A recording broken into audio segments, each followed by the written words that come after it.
All right, so I am excited to introduce Chelsea Ragsdale, who most of you remember grew up in our church. She graduated from Centennial and DePauw University and received her MSW from the University of Chicago. And Chelsea is currently a therapist at the Depression and Anxiety Specialty Clinic of Chicago. So welcome to Chelsea, and thanks for talking to us today.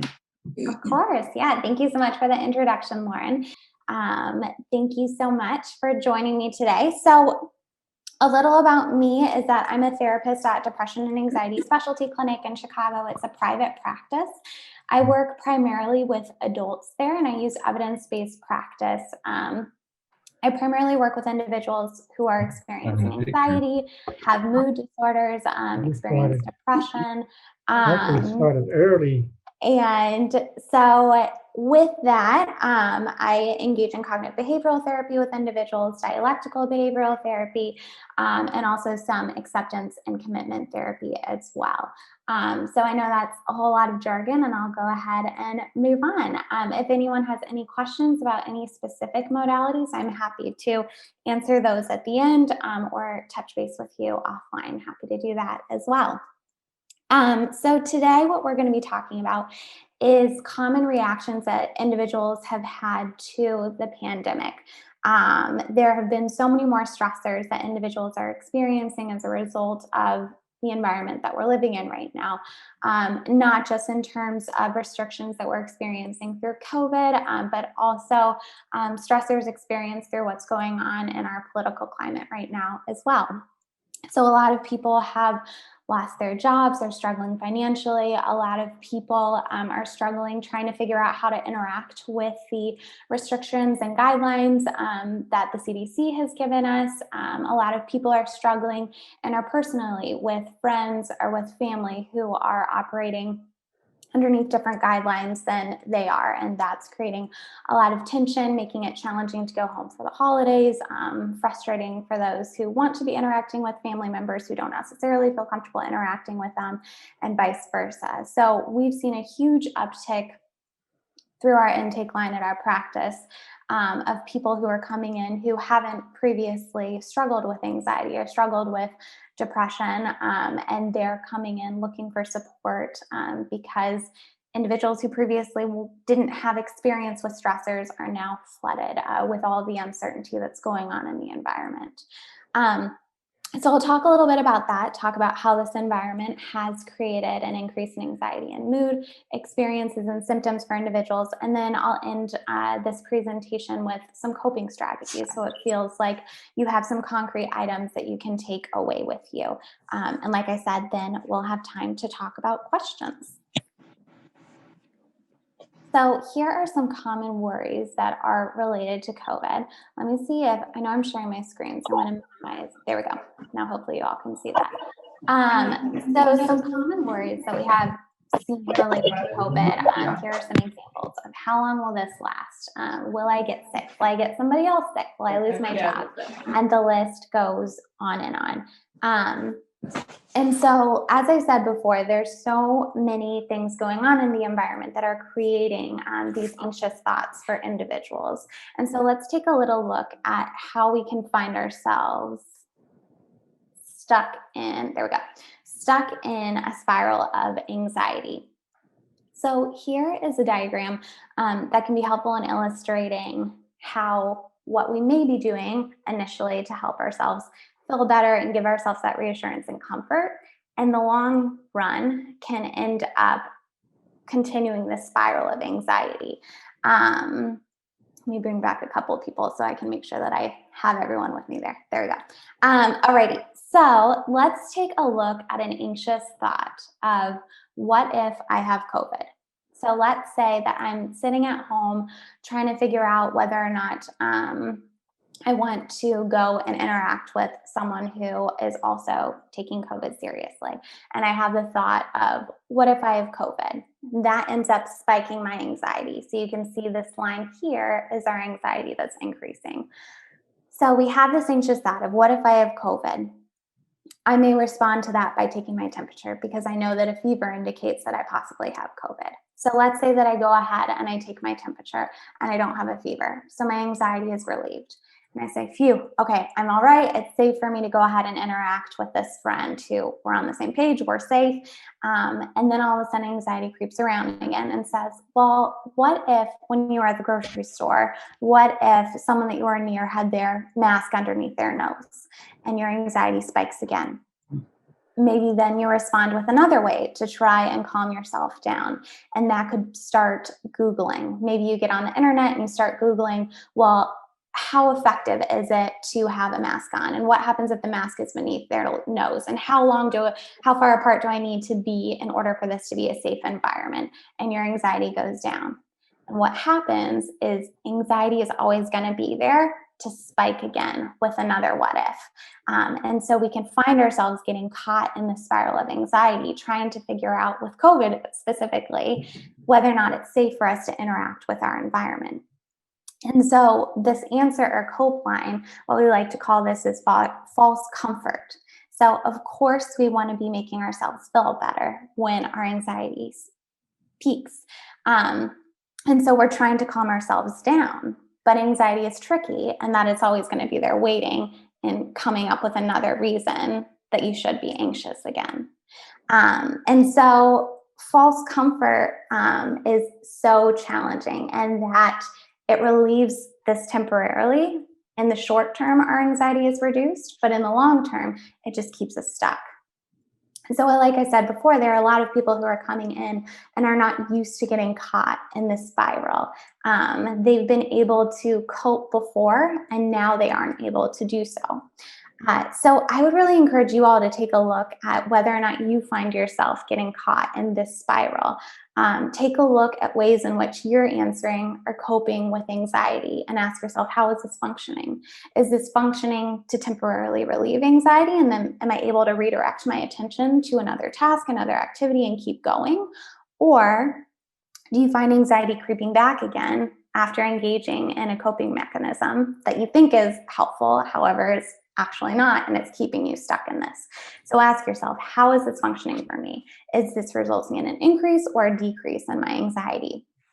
So some examples of ways that anxiety can be sneaky and continue to perpetuate this cycle are in relation to COVID: taking your temperature, going to the doctor, getting tested over and over again, cleaning excessively, seeking reassurance. That could be by calling friends, calling family members over and over again. And I think an important distinction is that it's good to go to the doctor. It's good to get tested. It's good to be informed and follow along with CDC guidelines. And that's where it's important to look at, how is this functioning for you? So how often are you getting tested? How often are you going to the doctor? Is this relieving your anxiety in the long term and you're able to shift your attention away? Or is this perpetuating the cycle for you and keeping you stuck? So it's very tricky to try and figure out where this gray line, this gray area is of, is this helpful for me or is this harmful for me? So why are so many people getting caught in this spiral of anxiety right now? One thing that anxiety hates is uncertainty.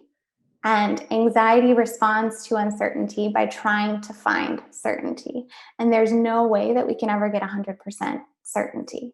And so that's, again, how you can find yourself caught in this spiral. And in the climate that we're currently living in, we are presented with so much uncertainty of when will we be able to return to our offices?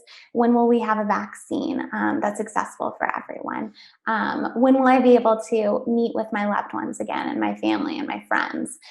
So this threat, this uncertainty is what creates this threat for warriors and keeps us caught in this spiral. A lot of people are not used to experiencing all of this uncertainty, and they feel overwhelmed and they're not sure how to cope. And in these attempts to cope, they're really keeping themselves stuck. Alrighty. So people are all responding to this uncertainty in a variety of ways. And so here are a few efforts that people have made to try to seek control. And I want to clarify, with these efforts to seek control, these are all problematic efforts to seek control. So as humans, we strive to make our world predictable orderly and safe. And that is comforting to us. Those rituals and routines that we've created are helpful for us in being able to go about and engage in higher order decisions. It's calming for us to have that predictability.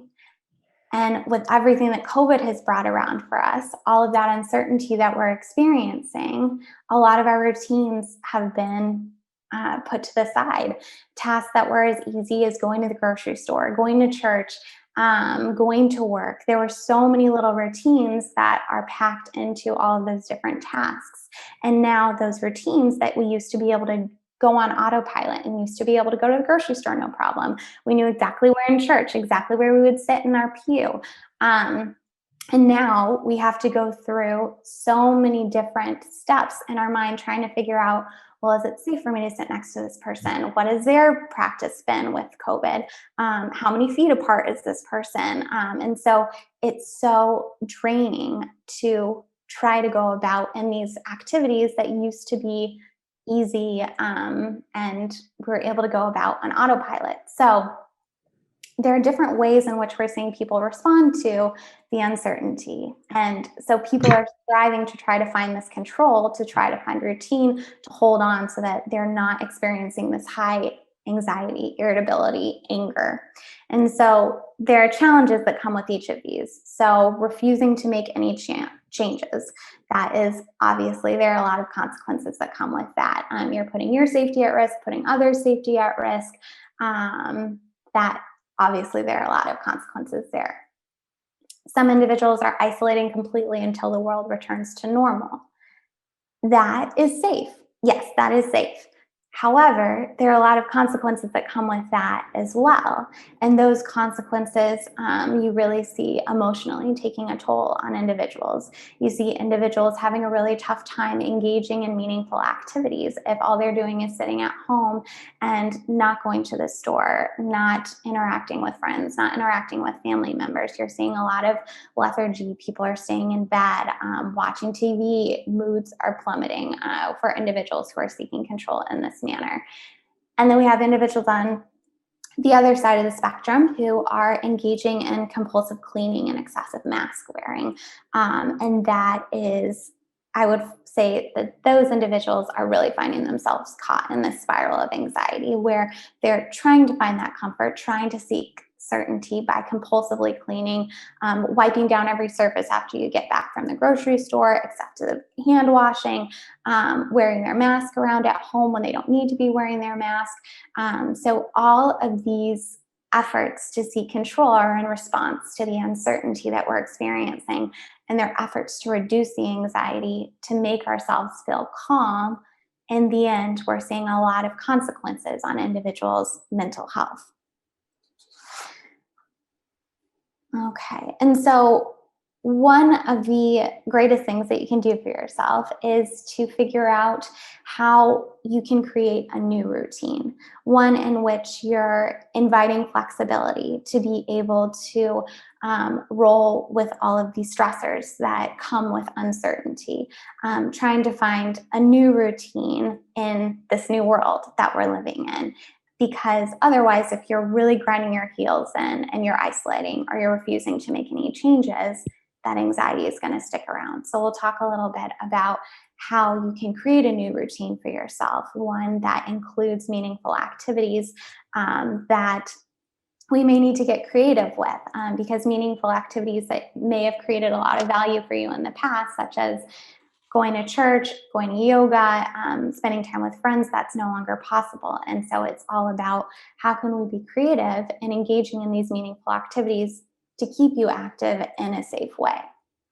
And so you all being here today over Zoom is one of those ways in which we're finding different meaningful activities that we can engage in through a pandemic.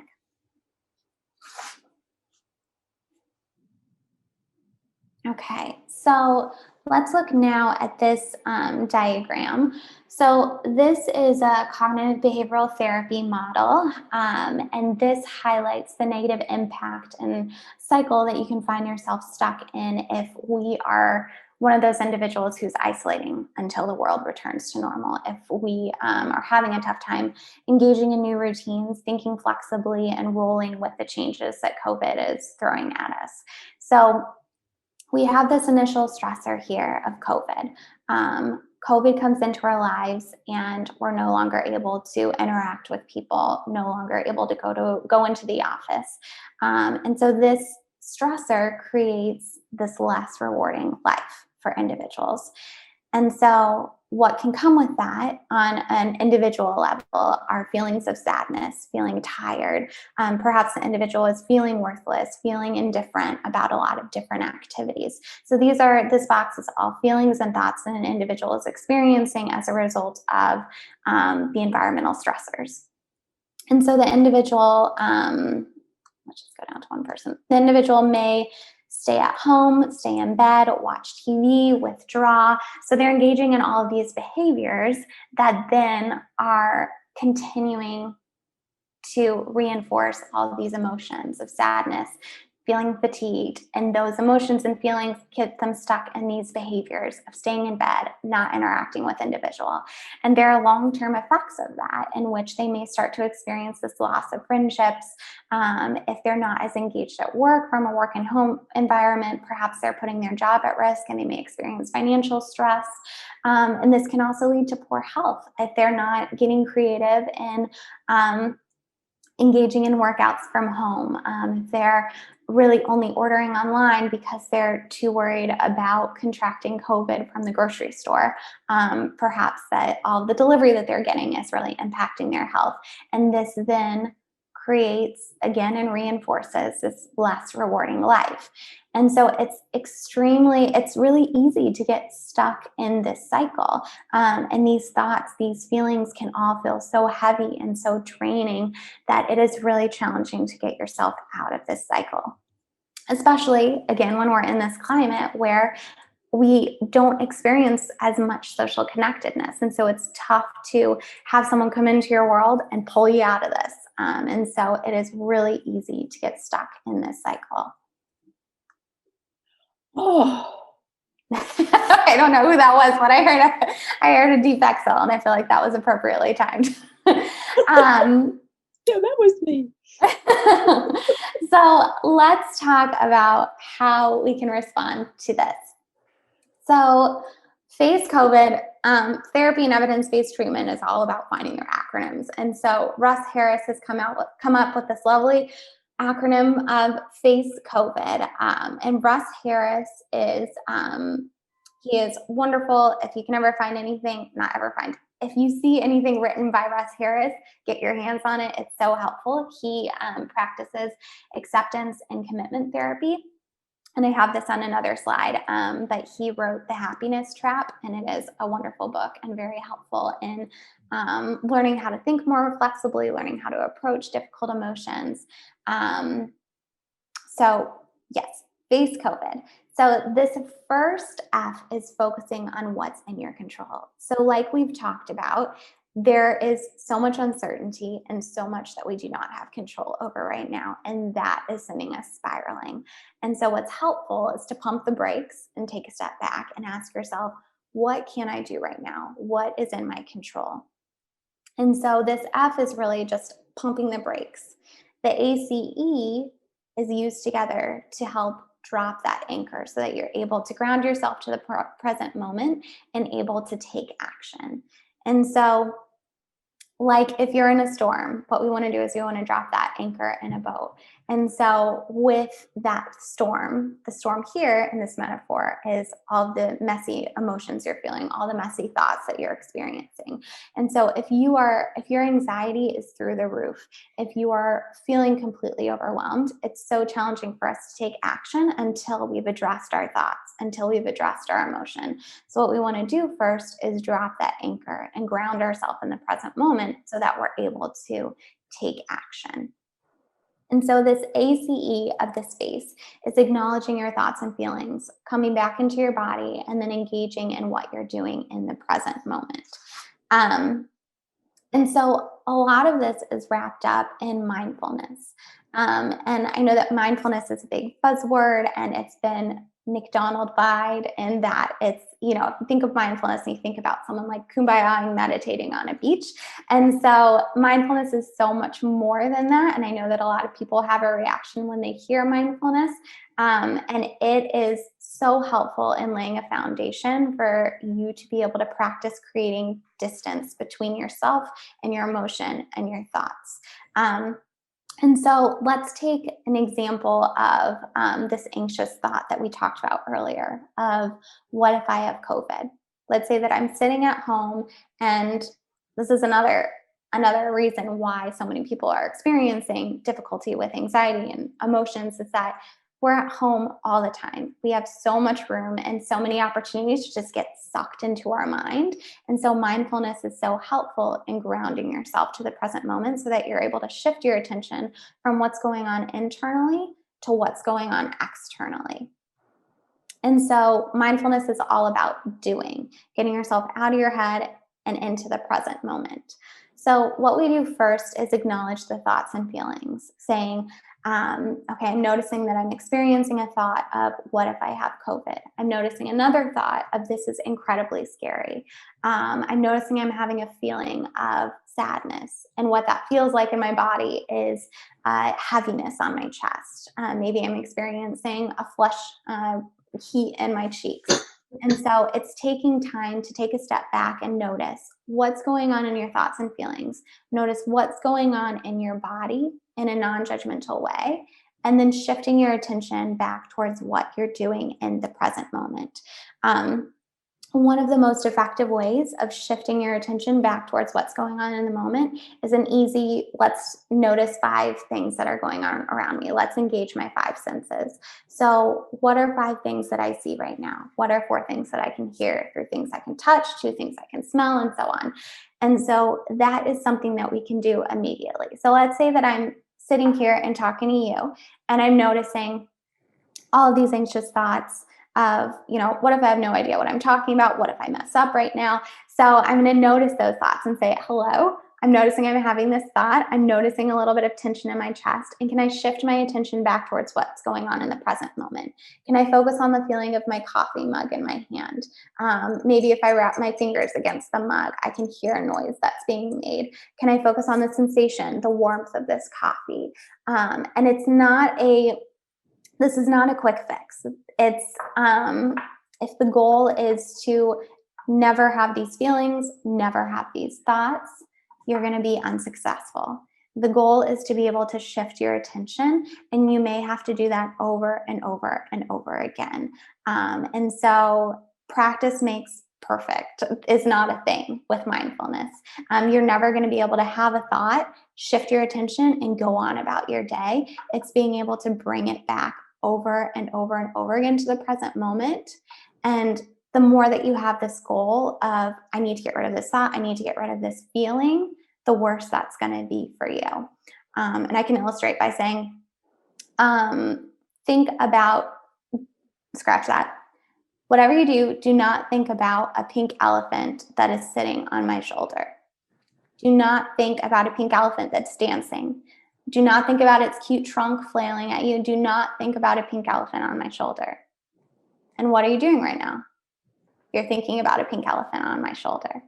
And so what's important to notice here is the more that you try to avoid, the more that you try to push away and say, don't think about this, don't feel this, the more present those feelings and thoughts are going to be for you. So with mindfulness, we're noticing in a non-judgmental way. We're noticing those thoughts, noticing those feelings, noticing what's going on in our body, and then bringing your attention back to what you're doing in the present moment. Engage those 5 senses. And the more detailed that you can be, the better. You want to be a narrator for your life. And so let's say that I'm experiencing this thought of, what if I have COVID? And I pick up my coffee mug, and those thoughts just keep coming. I'm not able to redirect my attention. The anxiety is continuing to build. I'm getting really irritable. Maybe focusing on my coffee cup and focusing on the coffee is not enough. Maybe I need to get up and go and do something else. So if you're noticing a tough time shifting your attention, you're still getting overwhelmed, it's not enough, great. get up and go on a walk outside. Focus on the feeling of your feet touching the pavement. Focus on what's going on around you. If you feel the wind on your face, feel free, if it's too cold, if it's nighttime, go and do the dishes. The dishes is one of my favorite examples here, in that you can smell the soap. You can feel the temperature of the water. You're getting up and you're doing something. A lot of people will say, well, I'm trying to shift my attention by watching TV. TV is not going to do anything for you. You're able to sit down in front of the TV and get sucked into all of these thoughts and feelings. So really focus on engaging in an activity that's going to use all of your senses. Taste is a tough one to use, so feel free to focus on the first 4. So that is how we can really use mindfulness to shift your attention. And mindfulness really deserves like a 3-hour conversation to fully go over everything that it can do to support you and support you in shifting your attention from what's going on internally to what's going on externally. Some people love practicing mindfulness and making it a daily activity for them. They say that if you practice mindfulness for 5 minutes daily, and that can be through sitting down and engaging in meditation, that can be through going through an activity, you'll notice such wonderful long-term benefits from practicing mindfulness. If you all are familiar with using apps, Calm is a wonderful app to practice mindfulness, and so is Headspace. Those are my favorites, and they have free trials that you can go ahead and try them out. And something to note with mindfulness is that the goal is to shift your attention from what's going on internally to what's going on externally. And there's so many different ways to practice mindfulness. So someone may really connect with the meditation exercises where you're doing a mindful body scan and focusing on your breathing, focusing on your toes, focusing on your shoulders. That can be so helpful for some people. Other people, like myself, not helpful at all. I do not connect with that. And so what's more helpful for me is using mindfulness while I'm engaging in an activity. So like I said, while I'm washing the dishes, narrate that entire experience internally so that you're able to shift your attention from what's going on with all of these overwhelming thoughts, overwhelming feelings, back to the present moment. So there's so many different ways in which you can practice mindfulness, and a lot of people write it off when they can't sit down for 5 minutes and focus on their breathing. I can't do it either. And there are other ways that you can practice mindfulness. Okay, so let's focus on the last part here of this COVID. Let me pull it through my notes. Okay, so we have committed action, opening up, and then values. So face is all about how do we notice what's going on and shift our attention to the present moment. And then the COV of COVID is all about engaging in an action, engaging in a behavior that's going to be worthwhile and meaningful for you, that you're going to draw a lot of value from and going to experience fulfillment.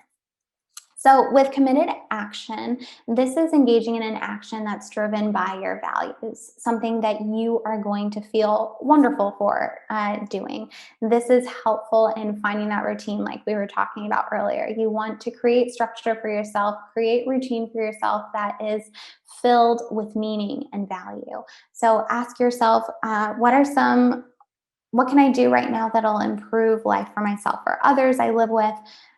Whatever that answer is, engage in it fully. So this part is really important, engaging in it fully. So let's say that you identified something you'd like to do, such as helping someone out with a task or a chore. So let's say that you're living with your partner and you think, oh, this will bring me joy if I like clean up the kitchen for my partner. For some reason, I'm focused on dishes this morning. So let's say that you're focusing on cleaning up for your partner because that's going to give you meaning or value. If you continue to get caught up in these thoughts and you are engaging in those thoughts while you're washing the dishes and thinking, okay, well, what if I have COVID? And what if I went here? And what if I did this? And what if I still have COVID? And you're engaging in washing the dishes, not shifting your attention and fully engaging in the dishes, that is not going to bring you a lot of meaning. So really focus on that first section of face, of dropping that anchor, grounding yourself to the present moment so that you're able to engage in those activities that are driven by values so that you're able to experience fulfillment from those activities. This next part is opening up. And so opening up is engaging in self-kindness. And what this means is making room for difficult feelings and being kind to yourself. So we live in a society in which we are extremely hard on ourselves. We have high expectations for ourselves, and we are our own worst critic. And so it's easy for judgments to come up. All of those judgments, all of those shoulds, they can really come in and heighten that anxiety, heighten that irritability, that sadness, that anger. And so what we need to be doing is opening up space for those tough emotions to come in so that we're able to engage in the self-compassion and engage in self-kindness, because that's what is essential in coping through a crisis. And so a way that you can start practicing this is asking yourself, if someone I loved was going through this experience, how would I treat them? What might I say to them? Or what might I do for them? And how can I practice giving that to myself? And if you are not used to giving yourself self-compassion or self-kindness, there is going to be an initial flare. So we call that backdraft of, if you're not used to giving yourself love, you're going to have a backdraft of shame that's going to come up for you. And so continue opening up to that shame, continue practicing giving yourself that self-compassion and that self-love, that self-kindness. And over time, you're going to notice that shame is going to decrease and you'll be able to accept that and open up to that self-kindness for yourself. And on the next slide, I have a workbook listed that is so helpful in learning how to start practicing self-compassion and self-kindness. And then this last piece is values. So this ties into this committed action piece, where you really want to identify what are your values, asking yourself, what kind of person do you want to be as you go through this crisis? And then once you do identify those values, can you be intentional about sprinkling those values in throughout your day? And so if you value being someone who's kind, if you value someone who, or if you see yourself as someone who has respect as a value of yours, can you highlight kindness, respect, and sprinkle those values into activities that you're engaging in through that committed action? So the example that I gave earlier, respect, if that's a value of yours, yes, engage in a committed action in which you're supporting your partner. And you may find that you'll get more value engaging in those examples of committed action. Alrighty, so this I is identifying resources, and then of course we have to have a D in here for disinfect and distance. So I'm not going to go into that. I'm not a CDC expert, but I'm sure that we've all done all of our research to know what goes into disinfect and distance. So I've included some resources here. I know I'm sharing my screen, so I'm not sure if you can see the whole slides or if you see the panel of people that I see, so I'll minimize that just in case. So these are my favorite resources that I encourage individuals to read if they're looking for additional support and don't have the means to go see a therapist, or if they want to have that initial experience on their own before going out and seeking therapy. So The Mindful Way Through Anxiety is wonderful. I love it. And it's so helpful in walking you through how do you apply mindfulness to your experience if you're having a lot of anxiety. The Mindful Way Through Depression, same thing, but for individuals who are struggling with low mood. If you feel like you just don't care, you're having a tough time getting going, and it's tough for you to figure out what this new routine and this new life is supposed to look like for you, this is the book for you. Overcoming Unwanted Intrusive Thoughts. I love this book. This book is helpful in further understanding that initial graph that we were going through of looking at how some behaviors and actions that we may engage in feel like this should work. This should make me feel better. Instead, it's keeping you stuck in this spiral. This book is so helpful in learning different strategies to get yourself out of that cycle, to support you in figuring out, how do I approach uncertainty? How do I approach the possibility that this thought could be real? This book is wonderful. The Worry Cure, it helps you go through, I think there are like 10 different steps of how to address worrying. The Happiness Trap I mentioned before, it goes into more about how do I be more flexible? How do I let go of this goal of seeking and attaining happiness? There's this trap that finding this goal creates for a lot of individuals. And so how do we let go of that and make space for some of the more uncomfortable emotions that we're taught we're not supposed to have and we're not supposed to experience? So this book is really helpful in addressing a lot of the myths that surround a lot of emotions we have. The Mindful Self-Compassion Workbook is what I was just talking about, written by Kristen Neff and Christopher Germer. This book is helpful in walking you through, especially if you do try to apply if you ask yourself, how would I treat a friend, and can you practice treating yourself in the same way? If you are noticing that backdraft and noticing a lot of shame in response to efforts to practice loving kindness, self-compassion, this book is so helpful. It breaks down the physiology of what your body experiences when you engage in judgments. It also breaks down the physiology of how self-compassion is helpful. It releases oxytocin, gives you all those good, happy feelings.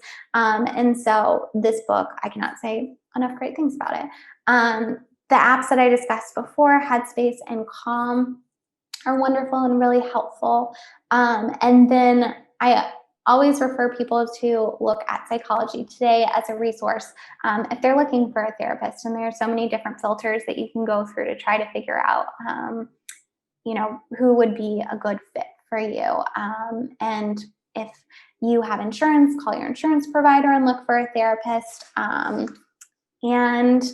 This D is distance and disinfect. So that is all that I have for you today. And we've left enough time for questions if anyone wants to ask any questions.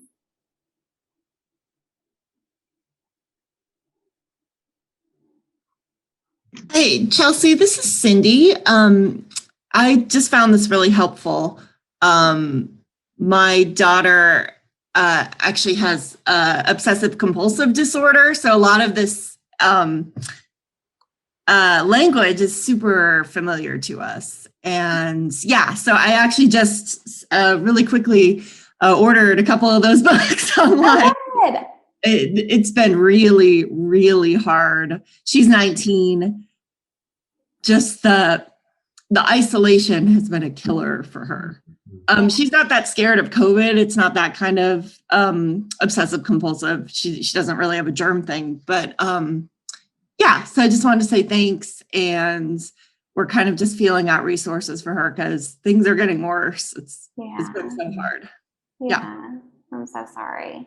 Yeah, that's okay. But thank you. She's got a great therapist and is getting some more help right now, which is great. Good. I'm glad. Maggie is telling us all those books that you mentioned are in the public library. Yeah. Except for the workbook.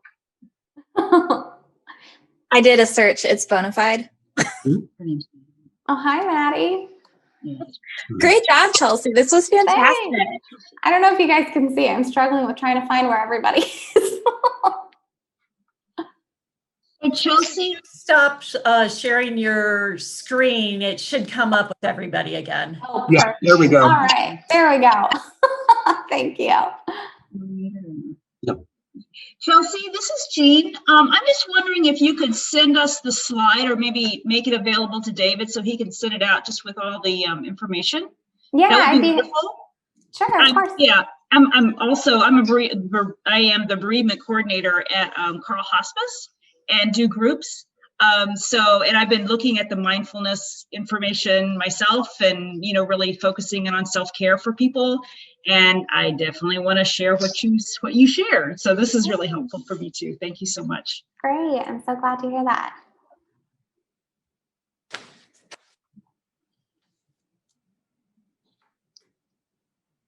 And it resonates a lot with what I've learned more from spirituality and pastoral care.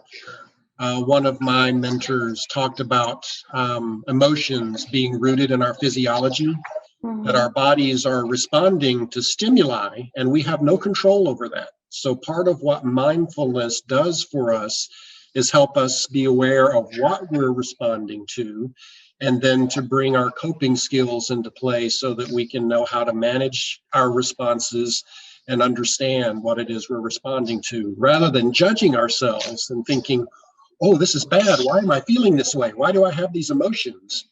We feel what we feel. Absolutely. I remember being surprised Wednesday when I was watching the news about the riot in the Senate of feeling physically ill. And I said, this is kind of different. I don't know that a news story has triggered me that way before. But I've been being worried about all the violence since the election for a long time. To Yeah. actually see it was pretty scary. Yeah, absolutely. And I think that, with all the protests with George Floyd and another, like taking a step back and looking at how we're being impacted by everything that's going on in the news, everything that's going on. Everything that's going on right now, we don't have a lot of distractions, and we're all forced to be at home in front of the TV looking at the news. And so what beforehand would have been easy for a lot of people to disregard and go on to, well, what's going on at work and what's going on with my friends and what's going on with family, and let's move on to the next thing. We're kind of forced to be sucked into everything that's going on, that's coming up in the news, and that's incredibly overwhelming. And there's a lot of information, specifically with like marginalized individuals who experience trauma as a result of what they're seeing on the news and are having reactions similarly to PTSD because of racial trauma that's going on, and they're seeing it on the television. And so they're having a lot of thoughts and having reactions that are similar to individuals diagnosed with PTSD, of experiencing increased anxiety, fearing for their life, fearing for their safety, because they're seeing individuals that look like them who are experiencing violence and are not experiencing fair treatment. And so the news has had an extreme impact on individuals' mental health who feel and are marginalized. And to what you were saying about the news this week, I noticed my entire body was electric looking at what was going on in the news. And it's so important now that we are making space to take care of ourselves, to notice what's coming up for us. And when there's not a lot that we can have to distract us, it's important that we are making the space to notice the thoughts, notice the feelings, and really engage in that self-compassion and self-kindness. And I think this is also a time too where we can look at that piece of committed action and values and look at, do you want to be engaging in more advocacy work? Do you want to be, providing more education to individuals? And how can you respond to some of the stress that you're experiencing from the news in a way that is in alignment with your values, so that we can experience a lot of meaning and fulfillment if we're getting a lot of energy from what's going on in the world right now. Yeah, well, one of the frustrations I had when I was looking at the riots in the Capitol, there's nothing I can do. It's far away. It's happening someplace else. I don't have any control. There's nothing direct that I can do. Right. So I felt a bit powerless. It's true. One thing I've been doing, actually, talking about powerlessness and what can I do, I've been contacting my Congress representatives, senators, and House of Representatives, and letting them know exactly how I feel. Okay. That's what I'm doing, and it's making me feel better. Mm-hmm. And Chelsea, I have a question. Sure. It was predicted that the suicide rate would go up because of COVID and stress. Is there an increase in suicide? I don't have data on that. I can look and see if there has been an increase in suicide, and I'd be happy to report back when I send out the slides too, but I don't have data on that right now. Oh, okay. Just curious. Thank you. Yeah. So Chelsea, I want to add a little bit to your conversation about a coffee mug. I find it very helpful to have a specific coffee mug or a specific item, whatever that may be, that then you can draw to that each time you're starting to feel some anxiety. So it becomes your trigger to stop with the spiraling. So if you're a coffee drinker, a coffee mug is perfect. But if you're not a coffee drinker, it could be anything that you find some significance in, and then make that your trigger to stop yourself from going down that route. So I think that's a really helpful thing, a helpful image you were giving about the coffee cup. Absolutely. Yeah, I love that. One area that has helped me a lot, I live alone in my apartment at Clark Lindsay, and I eat in my room because the food has to be delivered to us. I found that can be a time when I really need to relax and feel the taste of the food and all the good things that you mentioned. I also find that music really makes a difference. In a church service like this morning, where the music was so wonderful, and while you eat, if you can hear that music flowing, it just makes your whole self feel that you are in some control of what's going on way up here. Yeah, absolutely. You can show yourself that you can shift that attention from what's going on internally to what's going on externally. And sometimes I'll just think of a hymn. No, I don't even think of it. A hymn kind of enters my mind, and I think, oh, that's applicable to this situation. Like little songs that I remember from long ago, like he's got the whole world in his hands. That just flooded my mind. And I thought, okay, he's got the whole world in his hands. Mm-hmm. Yeah, thank you so much. Chelsea, one of the things I was thinking about, you said early on in your presentation, that there's nothing anxiety just to go away. There's no quick fix. Just doing it over and over again. And I've sort of through the ancient Teresa of Avila, the cloud of unknowing, and so forth, because and even contemporary contemplatives, what they point out is that as you let go of these feelings, either go to drop the feeling, go to something else, or go to whichever, that it's not so much that moment of calm as it is the constantly doing it. And one of the quotes is I think it was Saint Benedict was approached by somebody, back in the whatever century it was, 15th, 14th, and said, "What do you monastics do here all the time?"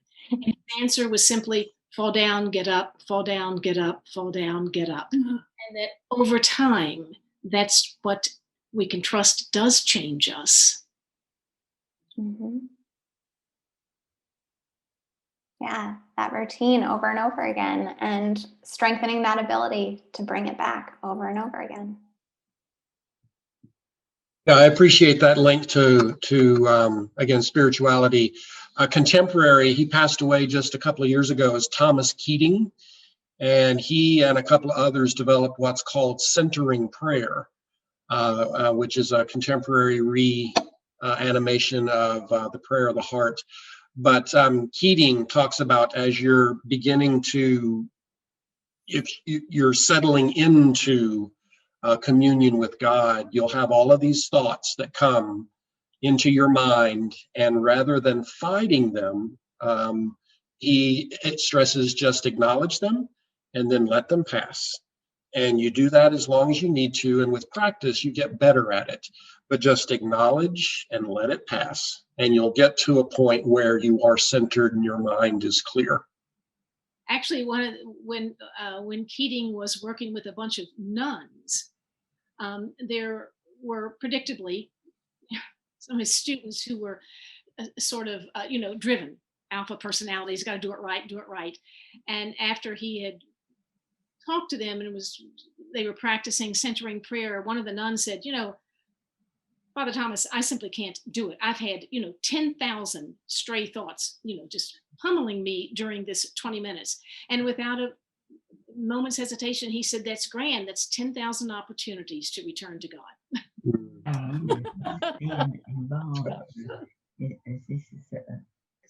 I think where we run into trouble is that we expect at some point that we'll stop falling down. And that's the point, is that to get where you're supposed to be able to never fall down again. And that is not reality. That is not life.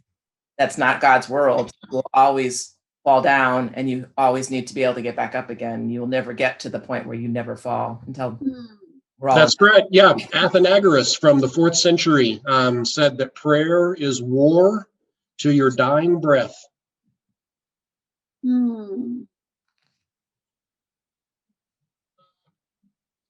Oh, that's not a good thought.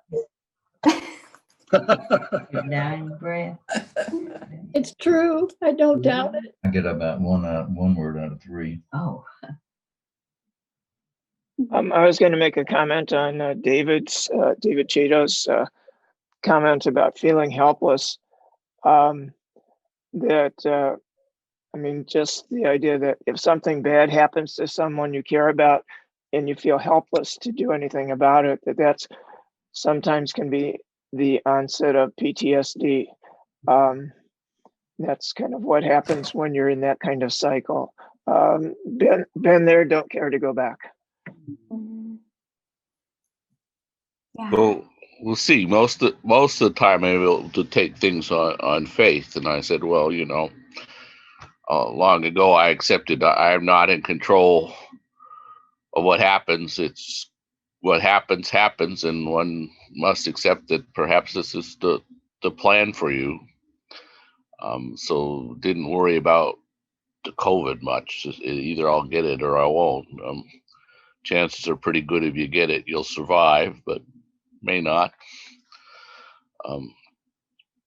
It's been a lot less worse than I thought in Champaign County. We thought our numbers are relatively low compared to some of the big cities. So far it's been okay. But action bothered me more for some reason or other. I just wanted to say hello to Reba and Eugene. It's good to see you. Hi, Nanny and Papa. Hi. Thanks so much for your presentation. Oh, yeah. Are those Steve's parents? Yes. I don't know. Nice to meet you. Not worried about COVID itself. I think, what's worrisome and what's so distressing are all the things we're doing to try to make it safer for everybody. I'm terribly sorry for all the children who are missing really the education they would expect to be getting. And I'm certainly sorry for all the elderly people who are not able to see their spouses who are sick. And of course, the political situation has been extremely upsetting. But I do thank you too. I do. I think that's where it's important to bring it back to what's the value that we see in the choices and decisions that we're making. So, if we're feeling sorry for the kids who are missing out on school, it's important to bring it back to, well, what's the value that I see in keeping my kids home from school? And, am I then engaging in values of safety and respect for teachers, respect for the kids, respect for loved ones? And so that's where, especially if you find yourself feeling sorry for, feeling sad, or feeling frustrated with specific actions that you're finding yourself caught in, bringing it back to, well, what's the value that I see in this? And that can be helpful too in bringing a little bit of control to this, a sense of control to the situation for yourself. Of if you're feeling like you're backed into a corner and feeling like you're stuck and you don't have a choice in, your kids not being able to go to school, being able to bring it back to, well, what's the value I see in this decision and how am I choosing to engage in this situation? Do you have any recommendations for resources, like for helping young people through this, or helping kids, young people, college age, whatever? Yeah, I always go back to that list of, but you're thinking like specifically in relation to COVID? Yeah, I mean, I think there's a lot of specific stressors on kids, and even my, 19-year-old who, spent a lot of time alone in her dorm, this semester, like just really hard. The isolation is really killing a lot of them. And Yeah. how do we help with that? It's so hard. And I think that, if they can find as many activities that they can to engage in social connectedness in a safe way. So if that is like Zoom support groups, if that is Zoom hangouts with friends, find creative and flexible ways that they can engage in that connection with other people. And it's so hard because a lot of people are experiencing Zoom fatigue right now too. And so I can relate to that after a day of being in sessions. The last thing that I want to do is get onto a Zoom call or a FaceTime with friends or family. And so it's tough when you notice, like, I need to connect with people, and yet I am drained because this is the way that we're interacting with our environment right now. And so when you're noticing that, that's where we can apply this FACE COVID acronym of noticing what's going on. I'm having all these thoughts of like, I cannot sit in front of the screen again. And can I ground myself to the present moment? And what's the value that I see in picking up the phone and FaceTiming someone right now? And then asking yourself, after you engage in the activity, what did I get from that? And how was that helpful for me? So that you can reinforce, this is helpful for me to engage in something that in the moment I may not see a lot of value in doing. After the fact, you may have gotten a lot more value than you thought that you would have. So I think that's important to look back after you engaged in the activity. Was it as draining as you thought it was going to be, or did something else happen? To add with that too, I'd like to suggest that when you're Zooming with people, that you aren't just sitting and talking all the time. Yeah. Is that you can do, yoga or exercise or knitting or anything where you're actually in the presence of somebody, but you're physically doing something, not the pressure of just sitting and talking, and stressing, about what's going on or sharing. That you can actually do many things with other people where you're physically active doing something that you even, there's one group, which I'm not doing, but there's one group that's meeting where they're reading. There's like a bunch of them together and they're all reading a book. And you're just in the presence of people, but you're reading. So it's not like you're forced to do a lot of interaction, but then you still have the presence of other people. So I would encourage people to think about Zooming in a different way than just sitting and facing each other and chatting. But there's many, many other ways that you can connect. Yeah, I have a friend who is Zooming with her grandchildren and teaching them to cook. So she sets up the Zoom in her kitchen, of course, and tells them step by step what she's doing. They can't put their hands in the pot or the dough, but they can learn a lot, and they all have something to talk about. So it works for her.